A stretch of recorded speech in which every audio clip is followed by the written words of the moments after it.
Hello. So, as for the next few episodes of the Magic School Bus, I made one note about the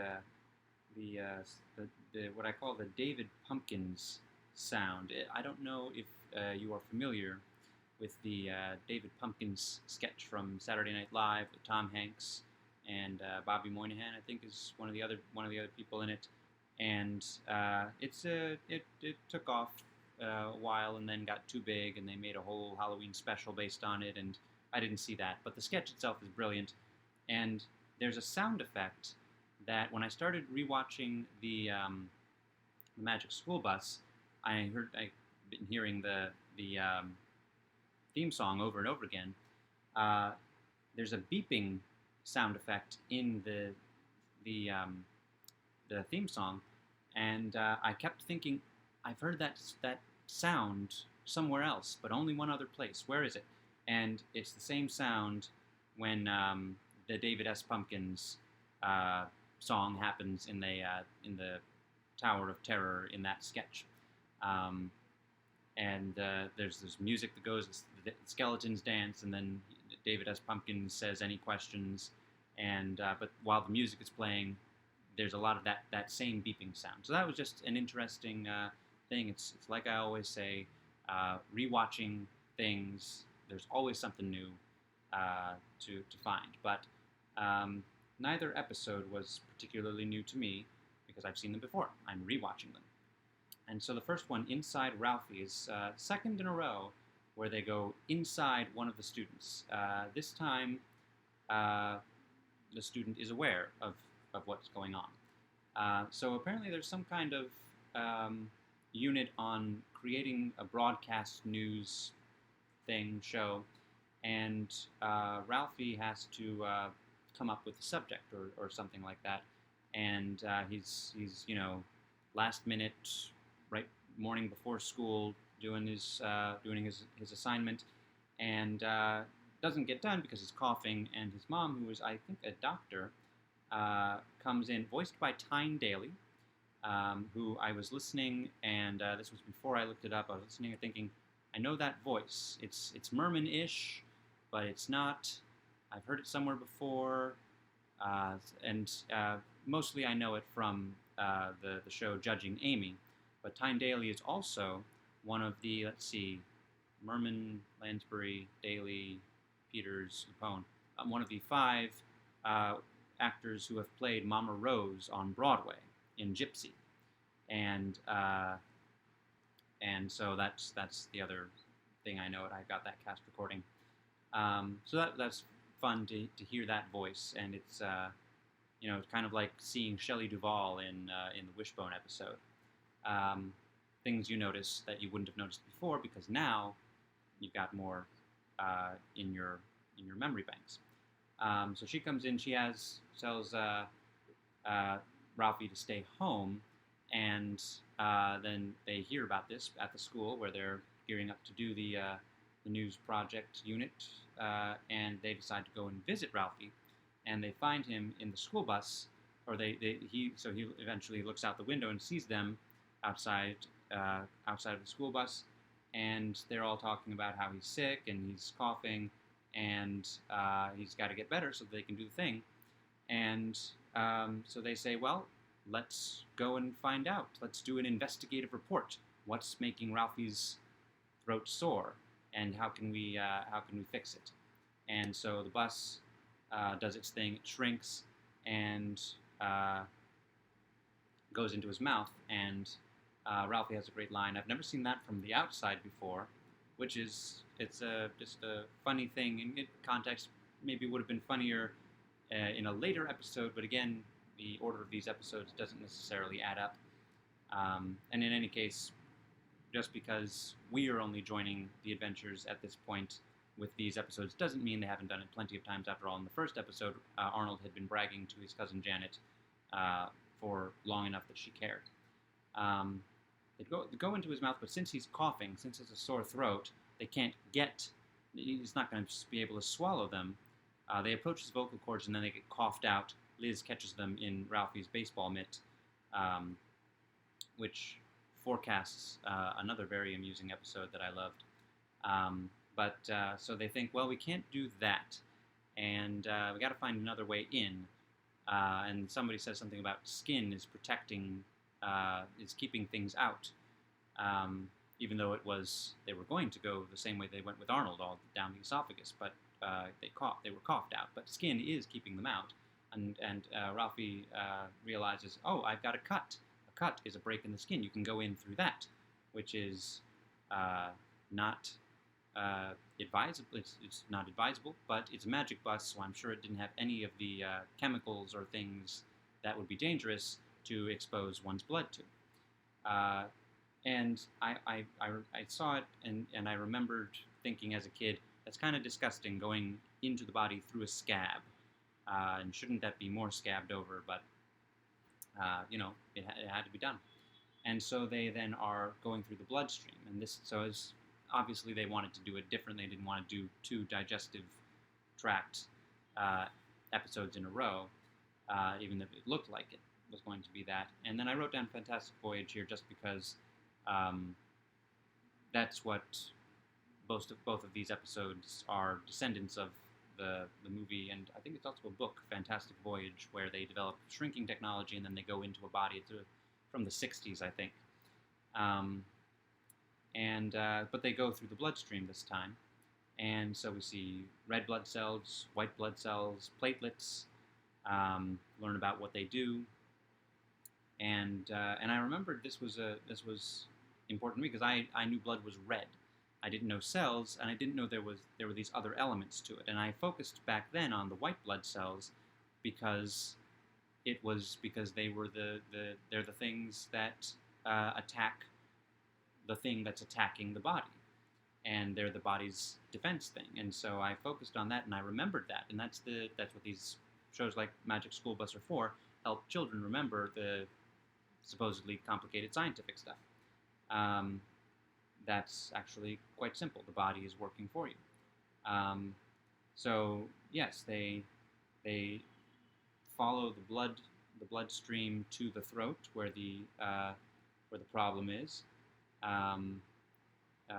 Ralphie. Oh, and they're doing this as a news report. They are investigative reporters on the scene, filming on the scene. But Ralphie is the anchor. He's the one saying, like, I guess they're making a recording, or maybe they're broadcasting to the school. I don't know.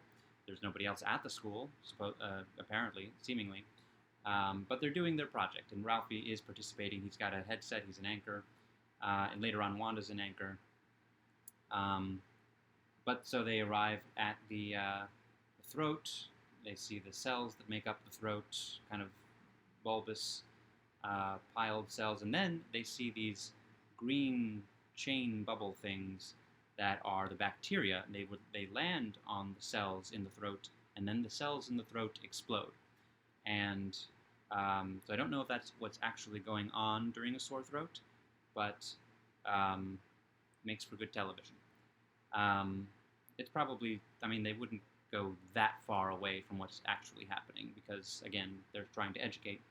And so then we see the white blood cells come in, and they spray antibodies, Y-shaped antibodies, on the, I guess they spray them everywhere, but they attach to the bacteria because the bacteria is not supposed to be there, and they also attach to the bus because the bus is not supposed to be there. But again, it's magic, so it's not going to cause lasting damage.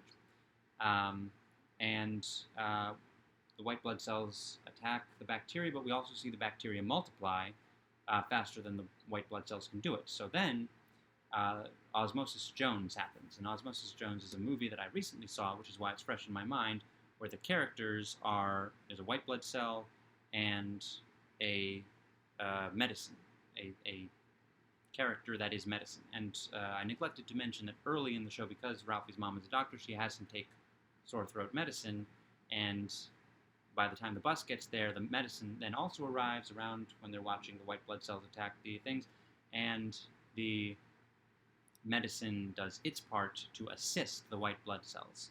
And I think that also stuck with me, the idea that medicine helps, but the body is doing the work of fixing.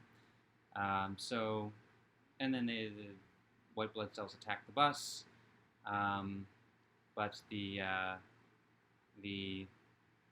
bus gets away, and then they make their way up through the nasal passages into the nose, and then they seem to, I mean, they could just drive out of the nose, but they seem to require assistance, and so Liz starts to try to get Ralphie to sneeze, and Ralphie eventually does sneeze, and the bus lands in a pile of socks, and they leave the bus, and that's the end of the episode. And then there's the post-show thing on the phone. The person, I thought it was going to be a phone call with Ralphie's mom, but it wasn't. But things are said like, you know, medicines are good, but make sure you only take them when you need them, and with somebody's, it says supervision of an adult because it's talking to kids, but for adults that would be supervision of a doctor. Be recommended. Have somebody who knows what they're doing recommend the medicine, and only take it for the right reasons. There are different causes of sickness. The person on the phone complains about the bus going into the cut, saying that's a very dangerous thing to do. And then the body needs to be taken care of, so they emphasize treating the body right, eating healthy, staying active, and get all your shots. They kept saying, get all your shots. And so I feel like this episode should be playing on, like, instead of the 6 o'clock news, let's play this episode on every news station, because everybody's going to watch some news, and play this episode and get that message out. Get your shots. Get all your shots. So that's Inside Ralphie. The next episode, Gets Eaten. Strangely, let's see, what was the Arnold one called? The Arnold one is For Lunch. So that's not Gets Eaten. But Gets Eaten, the third episode in a row about, well, it's not really, the Inside Ralphie isn't really about eating, so never mind. But Gets Eaten, they don't actually get eaten. Well, I guess they do very briefly get eaten. But they're always at risk of getting eaten in this episode, which is part of the point. But ultimately, they discover that they, the humans, are the great eaters. So this is the one, first one, and I don't know how many there ultimately are off the top of my head, but the first one where they go into the ocean. And just a quick anecdote from second grade, when I was first into the Magic School Bus, and I had some of the Magic School Bus books. And the book where they go into under the sea, which may not be directly tied to this episode, but I think it is. On the first page, there's a whole diagram, or I don't know, kind of map or side view, whatever it would be called, maybe diagram, of the levels of the sea.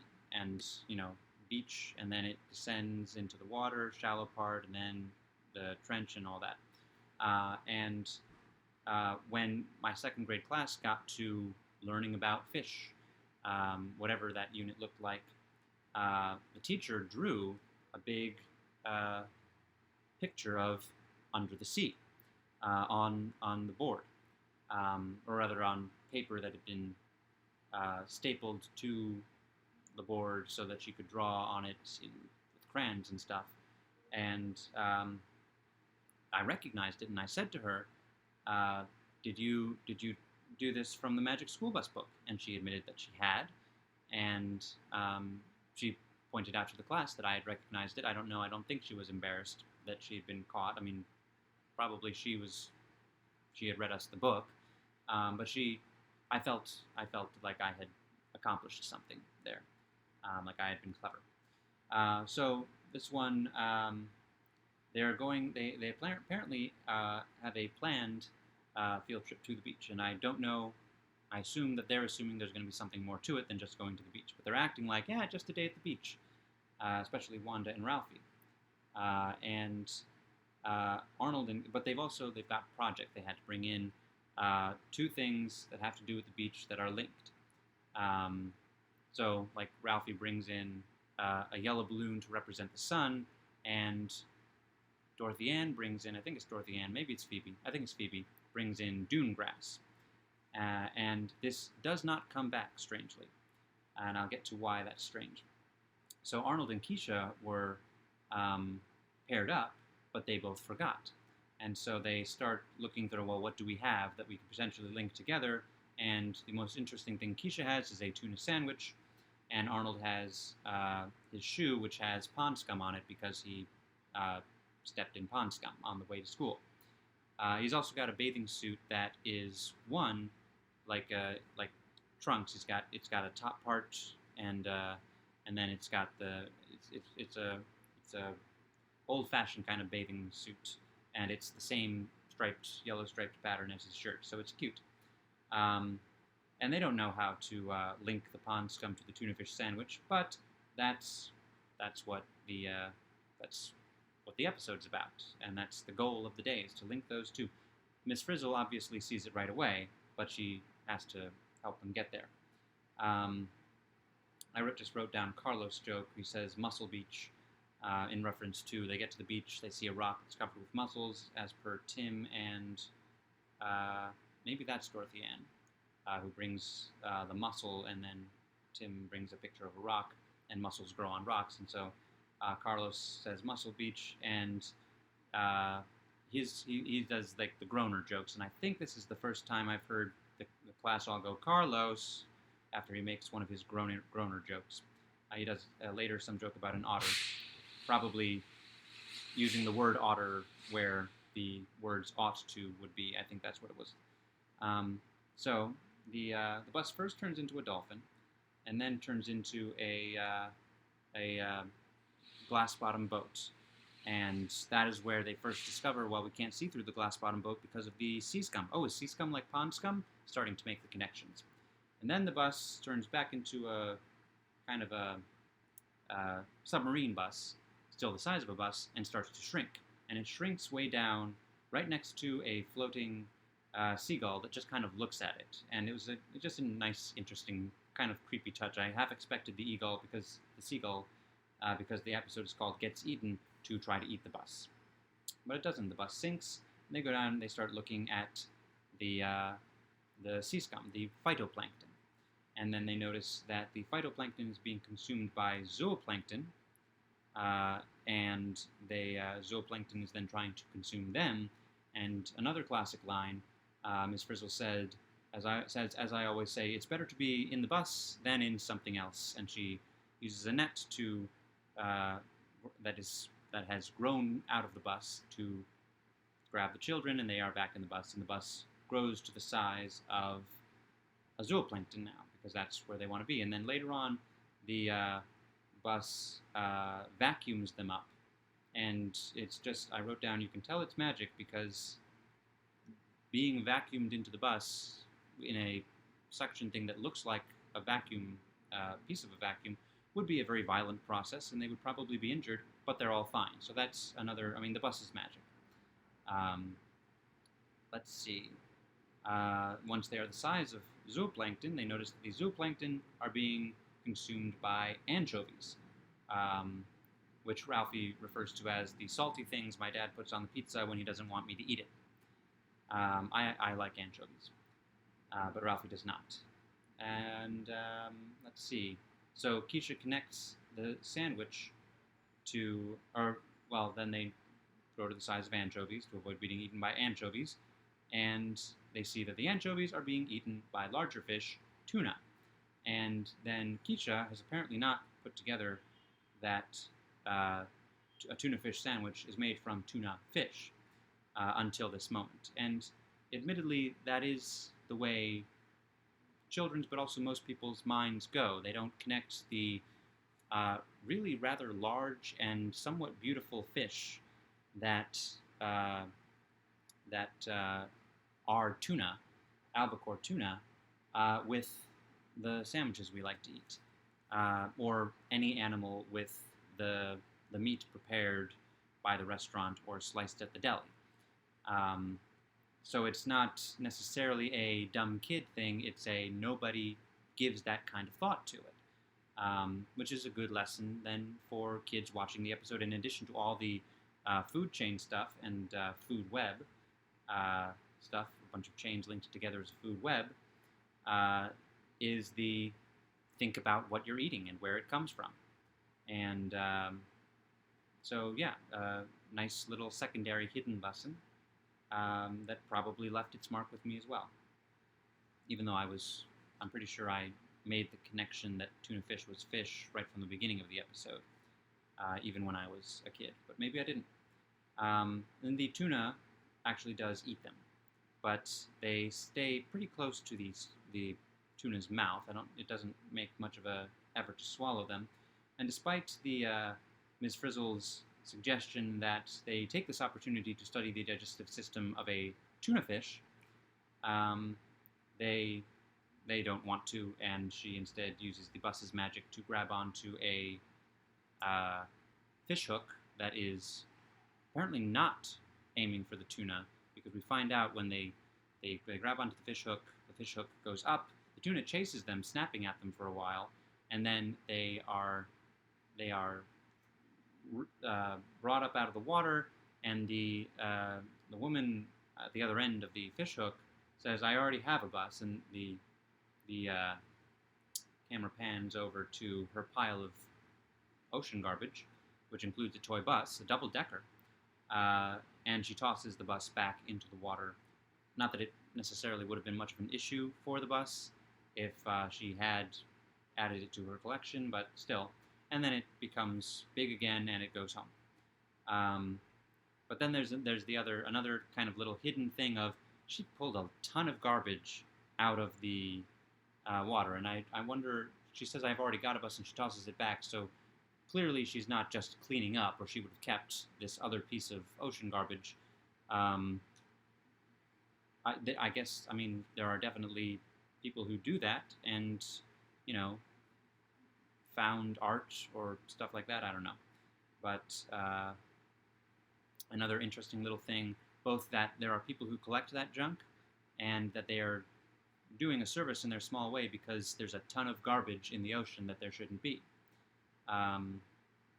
Yeah, that plot point would probably be hit harder if the episode were made new today, and maybe it will be. Maybe the Elizabeth Banks movie will be in the water instead of in space. They'll wait and they'll do the space because they'll assume the space will look cooler and be better for sequel material.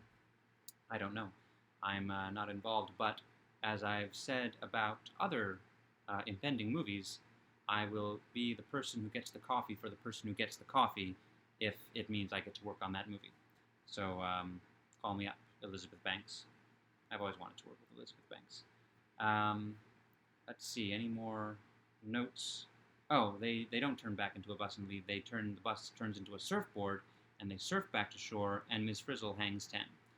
And, which I looked it up, even though it's clear what it means, but it's just you're surfing, but then all 10 of your toes are hanging over the side of the front of the surfboard, which is probably dangerous, but Ms. Frizzle can do it, and she's probably in no danger because her magic bus is the surfboard, so it's not going to let anything happen to her. Let's see.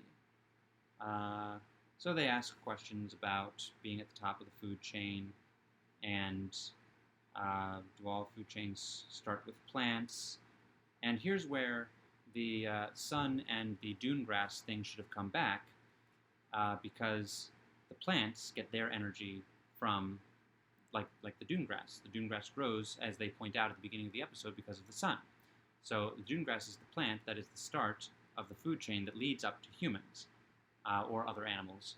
And but the plant gets its energy from the sun, and they do not make that connection for whatever reason. Maybe they were like, well, we've done a lot here. We don't want to overwhelm the kids, but it wouldn't have been that hard to do. And the connection is there to be made for clever kids. Not all kids are clever. And Arnold gets his shoe. He lost his shoe in the sea, but it makes its way back to him via something eats it. A seagull grabs the other, or no, the tuna coughs it up. The junk fisher catches it, tosses it onto her pile. The seagull picks it up, flies it back toward the school, drops it. By the time it gets to Arnold, I'm not sure a seagull could carry a shoe, but maybe it's a magic seagull. And And even in the post-show phone call scene, the sun-plant connection is not pointed out, but the person does say, not every animal. Well, it says that there are deep-sea plants and deep-sea animals that get their energy from chemicals. It's pointing out that not every food chain starts with plants, um, and but still doesn't point out that plants get energy from the sun and from the soil. Uh, but and the guy on the phone just says, "Yeah, there are some plants and sea animals deep in the sea that get their energy from chemicals, but they're weird." So and it's fine to say that because you doesn't have to explain it. It's there. It's nature. It's true. But it's just a great way to deal with that. So let's see. Next two episodes are Hops Home and Meets the Rot Squad. So I will look forward to those, and I will look forward to talking about them on the internet. And in the meantime, seatbelts, everyone.